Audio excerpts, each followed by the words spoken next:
कई बार आपने नोटिस किया होगा कि जब भी आप एग्ज़ाम या क्लास टेस्ट देते हो तो उसमें आप सारा क्वेश्चन अटेम्प्ट करते हो। सारा क्वेश्चन अटेम्प्ट करने के बाद भी जब आपका रिज़ल्ट आता है तो काफ़ी सारे मार्क्स आपके कट जाते हैं। तो ऐसा क्यों होता है? जबकि आपके ही कई सारे दोस्त जो आपके साथ पढ़ते हैं, सेम क्लास में पढ़ते हैं, सेम टीचर के साथ पढ़ते हैं, जितनी मेहनत आपने की उतना ही मेहनत उसने ही किया, फिर भी वो आपसे अधिक नंबर लाते हैं या फुल मार्क्स लाते हैं। तो आखिर ऐसा उसने क्या किया आंसर लिखते टाइम जो उसके इतने सारे मार्क्स आए? ऐसे ही 5 प्रॉब्लम पे बात करेंगे जो बच्चे आंसर लिखते समय हमेशा गलती करते हैं। तो चलिए हम लोग 5 ऐसे प्रॉब्लम को अच्छी तरीके से वन बाय वन समझते हैं। नमस्कार, मेरा नाम है कौशल सिंह। आप सभी का स्वागत है एड्यू 99 पे, जिसका मकसद है बच्चों की पढ़ाई में हेल्प करना और एक सही दिशा दिखाना। तो आज के सेशन में हम लोग ऐसे 5 टॉपिक पे बात करेंगे जो बच्चे आंसर लिखते समय एग्जाम में गलतियां करते हैं। तो वो 5 टॉपिक है जो इस प्रकार है। पहला है बैड राइटिंग, दूसरा है स्लो राइटिंग, तीसरा है एमसीक्यू और अदर क्वेश्चन लिखने का तरीका। क्वेश्चन याद नहीं आएगा तो उस टाइम हम क्या करेंगे, और लास्ट है कॉमन मिस्टेक। तो कॉमन मिस्टेक जो कि स्पेशल है, उसमें बहुत सारा चीजों को हम लोग डिस्कस करेंगे। तो वन बाय वन इस प्रॉब्लम का सॉल्यूशन को हम लोग देखते हैं। फर्स्ट है हमारा बैड राइटिंग। यहाँ पे बैड राइटिंग से मतलब आपके अच्छे या खराब हैंडराइटिंग से कोई लेना देना नहीं है। आप जो क्वेश्चन का आंसर लिखते हो उसको किस तरीके से रिप्रेजेंट करना है उससे मतलब है। जैसे हम यहाँ पे 2 एग्जांपल से समझेंगे। तो यहाँ पे पहला एग्जांपल है, आपको यहाँ पे स्क्रीन पे 2 कॉपी दिख रही होगी। एक का देखोगे कि 2 आंसर के बीच में हमारा 2 लाइन या कम से कम 1 लाइन का गैप है। जैसे यहाँ पे एक क्वेश्चन, ये हुआ हमारा एक आंसर, उसके बाद हुआ दूसरा आंसर। इन दोनों के बीच में ये सुंदर सा एक गैप है जो 2 क्वेश्चन के आंसरों को सेपरेट कर रहा है, जिससे टीचर को सहूलियत होगी कॉपी चेक करने में। उसी तरीके से दूसरे पेपर में आप जब देखिएगा तो यहाँ पे एक क्वेश्चन और ये रहा 2 क्वेश्चन, ये दोनों क्वेश्चन के बीच में उतना गैप नहीं है, जो कि थोड़ा सा अजीब लग रहा है, थोड़ा सा गंदा लग रहा है। ठीक है ना? तो हम क्या करेंगे, जब भी आंसर लिखेंगे तो 2 आंसरों के बीच में मेरे को क्या करना है, गैप रखना है। ठीक, यहाँ पे हम लोग समझेंगे ओवर राइटिंग। ओवर राइटिंग से मतलब है जिस प्रकार हमने यहाँ पे कोई वर्ड लिखा और आपका ये गलत हो गया, तो आप क्या करोगे, इसको इस तरीके से क्या करते हो, इसको इरेज करने का कोशिश करते हो। लेकिन मेरे को इस तरीके से नहीं करना है। अगर कोई आपका वर्ड या सेंटेंस गलत होता है तो एग्जाम में आपको बस एक लाइन खींचना है, वो भी एकदम सीधी। बस इतना ही करना है। अब उसको बैठ के मेरे को घिसना नहीं है, समझ गए? तो अगर कोई भी आपका कोई भी वर्ड या सेंटेंस आपका गलत होता है तो हम क्या करेंगे, चुपचाप से एक लाइन इस तरीके से एक सीधी लाइन खींचेंगे, बस हो गया। टीचर को समझ में आ जाएगा कि ये जो वर्ड है, ये जो सेंटेंस है, वो आपको वहां पे नहीं होना चाहिए था। कोई दिक्कत? उसी तरीके से आंसर सीक्वेंस वाइज हम लोग समझते हैं ये क्या है। तो आंसर लिखते समय हम लोग क्या करते हैं कि मान लो क्वेश्चन नंबर 1 का हम लोग आंसर लिखे, ठीक। अब हम लोग क्या करेंगे, क्वेश्चन नंबर 6 का थोड़ा सा इजी लग रहा है तो हम क्या करेंगे, क्वेश्चन नंबर 6 का पहले लिख देते हैं, फिर क्वेश्चन नंबर 8 का। फिर आपको ध्यान में आता है कि क्वेश्चन नंबर 2 भी इजी है, फिर आप क्या करते हो, क्वेश्चन नंबर 2 सॉल्व करते हो, फिर आप क्वेश्चन नंबर 3। इस तरीके से क्या होता है कि हमारा जो क्वेश्चन का जो आंसर लिखने का जो सीक्वेंस है वो गड़बड़ हो जाता है। तो हम लोग कोशिश करेंगे कि आंसर को सीक्वेंस वाइज लिखे, जैसे 1 के बाद 2, 2 के बाद 3। नहीं आता है, जैसे मान लो 1 लिखें, 2 लिखें, 3 नहीं आता है, उसको छोड़ देंगे, तो 3 के बाद जो आएगा उसको लिखेंगे। समझ रहे हो ना? ये नहीं कि पहले 1 लिखे, फिर हम क्वेश्चन नंबर 8 को सॉल्व किए, फिर क्वेश्चन नंबर 12 को, फिर क्वेश्चन नंबर 3 को। तो ऐसे क्या होगा, सीक्वेंस क्या होगा, आपका गड़बड़ होता है, जिसके कारण टीचर इरिटेट फील होगा। और टीचर अगर इरिटेट फील हुआ तो भाई तुम्हारा तो मार्क्स काटेंगे वो। तो टीचर को खुश रखना है। टीचर को जितना ज्यादा इजी करोगे कॉपी को चेक करने में, आपके उतने ही अच्छे मार्क्स आएंगे।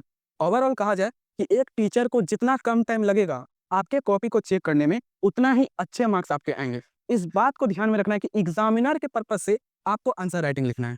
ओके ना? नेक्स्ट देखते हैं हम लोग स्लो राइटिंग। स्लो राइटिंग से मतलब है कि टाइम आपका चल जाता है और आपका क्वेश्चन रह जाता है। तो इसके लिए हम लोग क्या करेंगे, तो इसके लिए हम लोग को क्या करना है, कोशिश करना है कि एग्जाम में मेरे को जो क्वेश्चन इजी लगता हो या जो क्वेश्चन कंफर्म है कि ये मेरे को आता है, हम इसको फटाक से कर सकते हैं। जैसे हम 2 क्वेश्चन का एग्जांपल लेते हैं। क्वेश्चन 1 है आपका और क्वेश्चन 2 है। देखना बात को, क्वेश्चन 1 में क्या हुआ कि आपको थोड़ा बहुत डाउट है, मतलब आप क्वेश्चन 1 में डाउट, मतलब आपके क्वेश्चन 1 में डाउट है, आपको आंसर इसका सही तरीके से नहीं पता है। लेकिन क्वेश्चन 2 में आप कंफर्म हो, इसका आंसर आपको अच्छी तरीके से याद है और आप अच्छी तरीके से इसको डील कर सकते हो। तो बताओ ज्यादा टाइम किसमें लगेगा? जाहिर सी बात है, जो मेरे को याद नहीं है, जो मेरे को डाउट में है, वो क्वेश्चन मेरे को लिखने में ज्यादा टाइम लगेगा। लेकिन जो क्वेश्चन ईजी है, जो आपको अच्छी तरीके से याद है, वो क्वेश्चन लिखने में मेरे को कम टाइम लगेगा। तो हम क्या करेंगे, ऐसे क्वेश्चन का आंसर पहले लिखेंगे एग्जाम में। ठीक है? तो वहां से आपका क्या होगा, धीरे धीरे टाइम बचेगा। हम वहां पे आगे वाले स्लाइड में ये भी समझेंगे कि हम एमसीक्यू को किस तरीके से सॉल्व करें जो कम टाइम में मेरा अधिक एमसीक्यू सॉल्व हो जाए। ठीक है ना? और फिर यहाँ पे हम लोग सीखते हैं कि स्लो राइटिंग के वजह से टाइम खत्म हो जाना, मतलब आपका क्वेश्चन रह जाना और आपका टाइम खत्म हो जाना को और अच्छी तरीके से कैसे, तो स्किप क्वेश्चन करेंगे। जैसे मान लो 1 नंबर आपको नहीं आता है, 2 नंबर आता है तो पहले हम उसको बनाएंगे, 3 नंबर में डाउट है तो वहाँ पे छोड़ देंगे, अगला जिसमें क्लियर है तो हम लोग पहले उसको सॉल्व करेंगे। इसी को हम लोग कहते हैं स्किप क्वेश्चन। तो अगर आपको नहीं आ रहा है तो क्वेश्चन को हम लोग क्या करेंगे, स्किप करेंगे, ठीक है ना। जो आता है पहले उसको बनाएंगे, जो नहीं आता है या जिसमें डाउट है उसको हम लोग बाद में सॉल्व करेंगे। इस तरीके से आप एग्जाम में टाइम को क्या कर सकते हो, मैनेज कर सकते हो। नेक्स्ट, आप देखो हम लोग समझते हैं कि एमसीक्यू और ये जो 2 मार्क्स और ये जो 5 मार्क्स वाला क्वेश्चन है उसको किस तरीके से हम डील करेंगे। सबसे पहले एमसीक्यू को क्या करते हैं, मान के चलो आपके एग्जाम में 1 से लेके 50 तक का एमसीक्यू आता है, बिहार बोर्ड, यूपी बोर्ड, इस तरह के एग्जाम में क्या होता है 50 ऑब्जेक्टिव 50 सब्जेक्टिव। ये जो 50 ऑब्जेक्टिव जो होता है वो हमारा एमसीक्यू ओएमआर पेपर पे होता है। तो ओएमआर पेपर को कवर करने में भी बहुत ज्यादा टाइम लगता है। तो उस वहां पे हम लोग टाइम को कैसे मैनेज करेंगे वो भी हम यहाँ पे सीखेंगे। तो सबसे पहले हम लोग ये सीखते हैं कि ये जो एमसीक्यू का जो ऑप्शन है उसको किस तरीके से कवर करेंगे। तो जो गलत मेथड है वो पहले देखो। अगर आपका ऑप्शन नंबर ए सही है तो अगर आप उस पर टिक लगाते हो, ठीक, अगर हम इसमें टिक लगाते हैं, ठीक, तो हमें टिक नहीं लगाना है, या तो आप इसको बस हल्का सा डॉट दे के छोड़ते हो तो ये भी आपका गलत हो जाएगा, या आप इसको कवर करते समय सर्कल के बाहर कवर कर देते हो तो ये भी आपका क्या हो जाएगा, गलत हो जाएगा। मेरा जो सही तरीका है वो हम क्या करेंगे, पूरे सर्कल को अच्छी तरीके से कवर करना, यही हमारा सही तरीका है। तो ये तो हो गया ओएमआर को कवर करने का तरीका। लेकिन क्या होता है कि हम क्वेश्चन पढ़े, जैसे हमने क्वेश्चन नंबर 1 पढ़ा, अब क्वेश्चन नंबर 1 का आंसर सपोज करो सी है, तो आप क्या जाओगे, वापस क्वेश्चन से ओएमआर सीट पे जाओगे, फिर आप सी को पहले पूरा कवर करोगे, फिर आप अगले वाले में क्या जाओगे, क्वेश्चन नंबर 2 पे जाओगे, ठीक।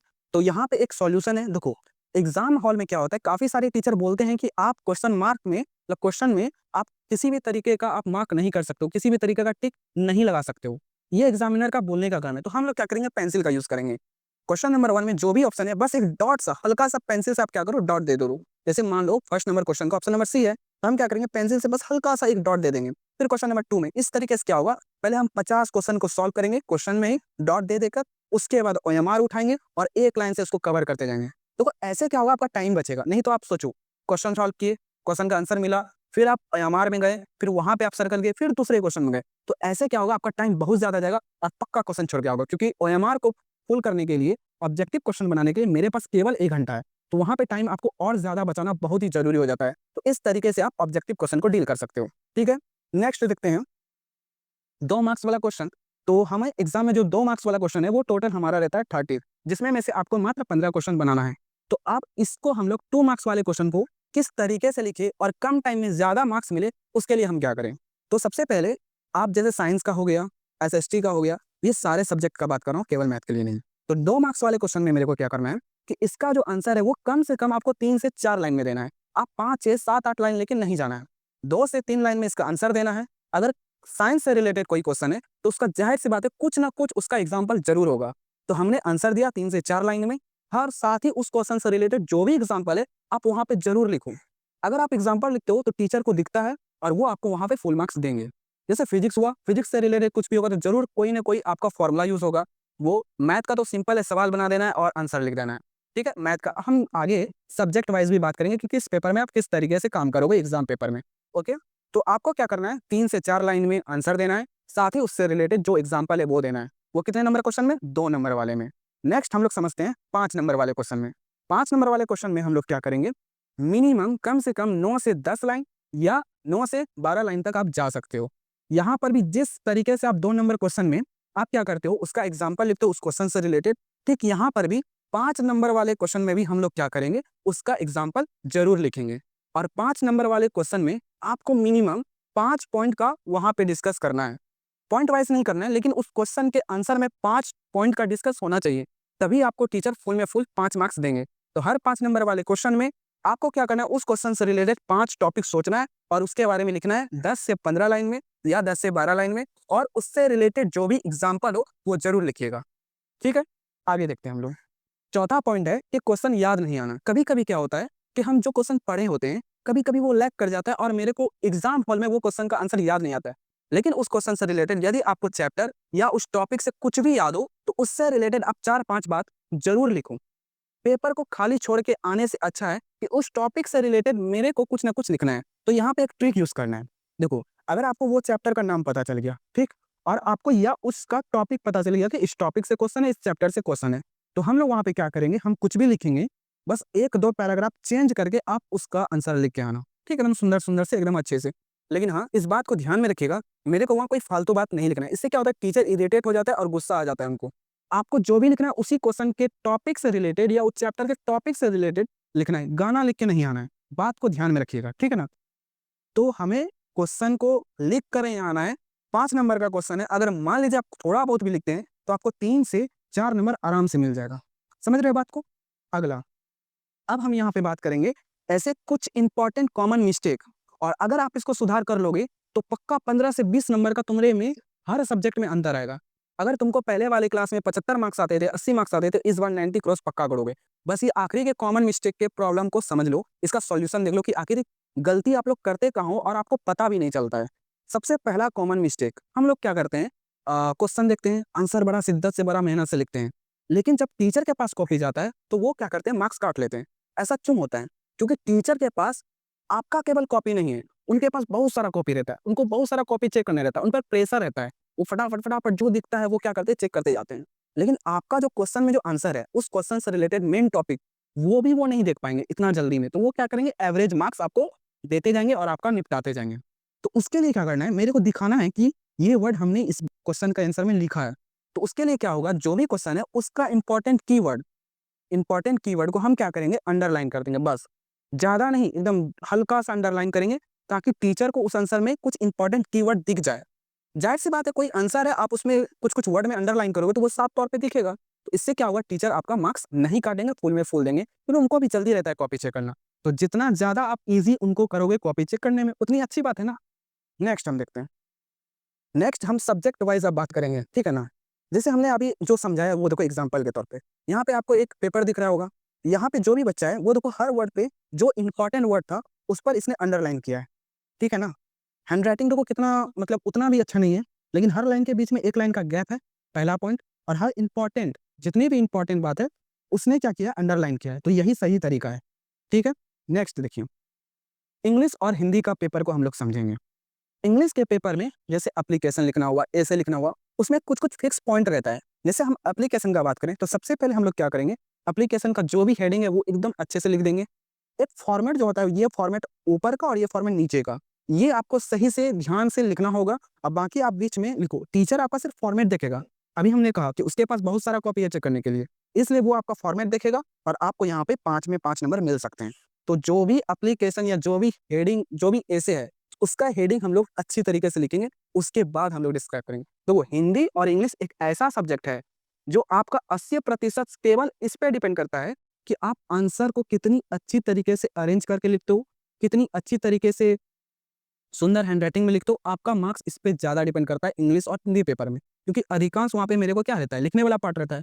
उसी तरह हिंदी में अगर आपका कोई निबंध आता है, तो सबसे पहले उस निबंध का हेडिंग लिखो। उस निबंध में 3-4 जो बात आप डिस्कस करने वाले हो, उसको पॉइंट टू पॉइंट हम लोग क्या करेंगे, लिख देंगे। उसके बाद पॉइंट बाय पॉइंट हम लोग क्या करेंगे, सारे को डील करेंगे, ठीक है ना? अगला, साइंस। साइंस एक ऐसा सब्जेक्ट है जिसमें आपको मतलब मार्क्स कहीं कटने का मतलब वो नहीं है। हम लोग गलती करते हैं कुछ-कुछ बात का। पहला गलती, अगर आप फिजिक्स का क्वेश्चन अटेम्प्ट कर रहे हो, तो ज़ाहिर-सी बात है फिजिक्स का क्वेश्चन है, तो फिजिक्स के क्वेश्चन में मेरे को फिजिक्स का कुछ ना कुछ फ़ॉर्मूला ज़रूर यूज़ होगा। तो हम क्या करेंगे, कोई भी क्वेश्चन का आंसर डील करते समय हम उसका फ़ॉर्मूला ज़रूर लिखेंगे। बायो का बात करें तो आंसर लिखते समय उस आंसर से रिलेटेड जो भी डायग्राम या फिगर है, ज़रूर बनाकर आइए। वो जो फिगर हम लोग बनाएँगे, वो पेंसिल से बनाएँगे, ठीक है ना? केमिस्ट्री का बात करें तो केमिस्ट्री में एग्जाम्पल, एलिमेंट वगैरह का एग्जाम्पल और जो रिएक्शन है, उसको आप ज़रूर लिखें उस आंसर से रिलेटेड। तो यहाँ पे क्या होता है, आपके जो भी मार्क्स कटने वाले हैं, वो टीचर काटेगा ही क्यों, आप सब कुछ दे दिए तो। तो यहाँ पे आपको फुल में फुल मार्क्स आ सकते हैं। कोई दिक्कत? तो साइंस में ये रहा। साइंस में आपको काफ़ी सारा क्वेश्चन अंतर बताने वाला आएगा, डिफरेंस बताएगा, व्हाट इज़ डिफरेंस ऑफ, जैसे हमने यहाँ पे एग्जाम्पल लिया ब्लड और लिम्फ का। तो अगर 2 चीज़ों में डिफरेंस अगर आपसे पूछ रहा है, तो हम क्या करेंगे, इसको बीच में अंडरलाइन, बीच में लाइन खींच के पॉइंट टू पॉइंट हम लोग क्या करेंगे, डिस्कस करेंगे, ठीक है? जैसे यहाँ पे हम लोग एग्जांपल देखते हैं ब्लड और लिम्फ में। ब्लड और लिम्फ में हमने एग्जांपल देखा कि ये दोनों में अंतर पूछा। ये दोनों, जैसे हम यहाँ पे एक एग्जांपल की मदद से समझते हैं। जैसे ब्लड और लिम्फ में मेरे को यहाँ पे डिफरेंस पूछा, तो हमने क्या किया, ब्लड को एक साइड और लिम्फ को एक साइड लिखा, बीच में एक लाइन खींचा, ब्लड का पॉइंट टू पॉइंट डिस्कस किए, लिम्फ का पॉइंट टू पॉइंट डिस्कस किए, और इस तरीके से ब्लड का एग्जाम्पल, लिम्फ का एग्जाम्पल दे के हमने इस क्वेश्चन में क्या पा लिया, 5 नंबर। तो आप जो भी डिफरेंस वाला क्वेश्चन है आप उसको इस तरीके से डील करोगे, ठीक है। नेक्स्ट देखिए, नेक्स्ट है आपका सब्जेक्ट एसएसटी। एसएसटी में ऐसा क्या है, तो एसएसटी में आपको 3 बात को ध्यान रखना पड़ेगा। अगर हम हिस्ट्री का बात करते हैं तो हिस्ट्री में आपको इवेंट डेट, वो घटना कब हुई, वो घटना कौन किया, किसके कारण हुआ, वो नाम लोगों का, और वो घटना कहाँ हुई, प्लेस का नाम। 3 इंपॉर्टेंट कीवर्ड है। आप हिस्ट्री के क्वेश्चन को लिखते टाइम आप इन 3 बातों का ध्यान रखिए, कीवर्ड को अंडरलाइन कीजिए, क्वेश्चन के आंसर के बीच में गैप रखिए और अच्छी तरीके से साफ सुथरा कॉपी रखिए, आपका मार्क्स यहाँ पे नहीं कटेगा। उसी तरीके से इकोनॉमिक्स में भी काफी सारा डायग्राम वाला क्वेश्चन है, तो आप डायग्राम जरूर बनाइएगा, मतलब कॉलम टाइप का, वो इस तरह का जो होता है ना, यहाँ पे किसी भी चीज के बारे में अंतर पूछा, यहाँ पे किसी भी चीज के बारे में अंतर पूछा, तो इस तरीके से हम लोग क्या करेंगे, आंसर को लिखेंगे। ओके, नेक्स्ट सबसे प्यारा सब्जेक्ट मैथ। काफी सारे लोगों को लगता है कि मैथ में फुल मार्क्स नहीं आ सकते हैं, वो गलत है। मैं जब 10th में था तो मेरे फुल मार्क्स आए थे, आउट ऑफ 100/100 टोटल मार्क्स आए थे, एक भी मार्क्स नहीं कटा था। तो आखिर मैंने ऐसा मैथ के सब्जेक्ट में किया क्या था, क्या किया था मैंने, तो मैंने देखो, मैथ तो सबको आता है, क्लास में आपको 100 बच्चे में से आपको 80% बच्चे ऐसे दिखेंगे जिसका मैथ काफी सारा अच्छा होता है, लेकिन वो बार बार क्या करते हैं, एग्जाम में उसके कम मार्क्स आते हैं। आखिर मैथ में वो गलती क्या करता है, तो हम यहाँ पे मैथ के कुछ इंपॉर्टेंट गलती को समझेंगे। अगर हम यहाँ पे कोई भी एग्जाम्पल लेते हैं, ठीक, कोई भी एग्जाम्पल हमने लिया और इसको हम लोग सॉल्व करेंगे, ठीक? एक्स का मान निकलना है मेरे को, तो सी माइनस बी बटे ए। तो हम लोग पता है गलती क्या करते हैं, काफी सारे बच्चे यहाँ पे कुछ नहीं लिखते हैं। क्यों भाई, समीकरण इक्वेशन बना रहे हो तो आपको या का तो साइन देना पड़ेगा, और लास्ट में जब एक्स मान आता है तो हम इसको देयरफॉर या इसलिए लिखते हैं, ठीक है ना, इसलिए एक्स बराबर ये हो गया। काफी सारा जो आपका 3D फिगर 2D फिगर में जो लेंथ और जो वॉल्यूम में आंसर आता है, वो जो आंसर आता है वो आपका सेंटीमीटर स्क्वायर, सेंटीमीटर क्यूब वगैरह में आता है। तो आप लोग क्या करते हो, यहाँ पे ये यूनिट ही नहीं लिखते हो। तो इंपॉर्टेंट है यूनिट लिखना। जैसे डिस्टेंस फॉर्मूला में आपको पता ही नहीं चलेगा कि मीटर होगा, किलोमीटर, सेंटीमीटर, कुछ नहीं पता चलता है। तो वहां पे हम लोग यूज करते हैं मात्रक या यूनिट यूज करते हैं हम लोग। जैसे मान लो कोई 2 बिंदु है x, y और एक बिंदु है x1 और y1, ठीक। ये दोनों का डिस्टेंस फार्मूला से आप निकालते हो, जो भी आंसर आएगा इसका जो दूरी होगा, कुछ ना कुछ लेंथ होगा यार, किलोमीटर में, मीटर में, सेंटीमीटर में, तो वहां पे ये यूनिट काम करता है इसी के रूप का, ठीक है। और मैथ के क्वेश्चन में मान लो आपका आंसर गया 528 सेंटीमीटर स्क्वायर, कोई भी चीज का एरिया है, तो ये हवा में लगता है, मतलब ये ऐसा लगता है कि कहाँ पे आंसर है पता नहीं चल रहा है। तो टीचर को आंसर भी तो दिखाना है, तो हर आंसर के बाद ब्रैकेट में आप इस तरीके से आप डिनोट करोगे, ये लाइन नहीं देना है। बस आप क्या करना, जो भी आंसर आया हम क्या करेंगे, ब्रैकेट में आंसर लिख देंगे, यूनिट नहीं छोड़ेंगे, नंबर को अच्छी तरीके से डील करेंगे। आपको ये या का साइन और आपको इक्वल टू का साइन ये नहीं छोड़ना है। जैसे अगर हम यहाँ पे एक एग्जांपल लें, मान लीजिए r बराबर 7 सेंटीमीटर है और मेरे को वृत्त का एरिया पूछा है, तो आप फॉर्मूला लगाओगे पाई r स्क्वायर 22/7 गुना 7 फिर आप क्या करोगे, 7 गया, आंसर गया 54 सेंटीमीटर, मान के चलो तुमने लिख दिया, बस ऐसे छोड़ दिया, तो ये गलत है ना। आपको यहाँ पे इक्वल टू का साइन देना है, यहाँ पे आपको क्या लिखना है, आंसर। तो इस तरीके से मैथ का क्वेश्चन आपको सॉल्व करके आना है, समझ गए। तो कहाँ आपका गलती हो सकता है, कहाँ पे नहीं, ठीक है। तो आपका जो एग्जाम स्टार्ट होने वाला है वो होने वाला है 17 तारीख को। ये सेशन, अभी तक आप यहाँ पे हो तो ये सेशन पक्का कंप्लीट किए। तो एक लास्ट बात मैं आप लोगों से बस करने जा रहा हूँ, एग्जाम के टाइम में आपको पैनिक बिल्कुल नहीं होना है। आपका फर्स्ट पेपर हिंदी का होगा, उसमें क्या होगा, हिंदी का पेपर अपना भाषा अपना सब्जेक्ट, उसमें क्या होंगे, हम लोग रिलैक्स हो जाएंगे, ठीक है ना। अभी से आपको क्या करना है, थोड़ा सा रिलैक्स रहना है, पानी पीते रहना है और आपको ज़्यादा टेंशन नहीं लेना है। भाई एग्जाम बहुत ही अच्छा जाने वाला है तुम लोगों का, इसलिए उतना टेंशन नहीं लो, इसको अच्छी तरीके से देख लो। अगर आप ये इन बातों का ध्यान में रख के आंसर आप लेके आते हो तो मेरी गारंटी है आप अपने कोचिंग का टॉपर हो, समझ रहे हो बात को। तो best of luck for the exam. और किसी को भी कोई भी दिक्कत है, कोई भी परेशानी है, तो आप नीचे कमेंट कर सकते हो। और अगर ये सेशन सही में आपको अच्छा लगा, आपकी जानकारी के लिए, मतलब आपके लिए मतलब बहुत ही इंपॉर्टेंट साबित हुआ, तो इसको लाइक करो और अपने दोस्तों को भी शेयर करो कि उसको, उस नालायक को भी तो नंबर आना चाहिए। जितने भी तुम्हारे नालायक हैं, जितने भी बेस्टी है, जितने भी फ्रेंड है, तुम्हारा बाबू सोना वगैरह जो कुछ भी है, सबके पास ये वीडियो पहुँचाओ, सबको मार्क्स आना चाहिए। ओके, मिलते हैं नेक्स्ट वीडियो में, थैंक यू।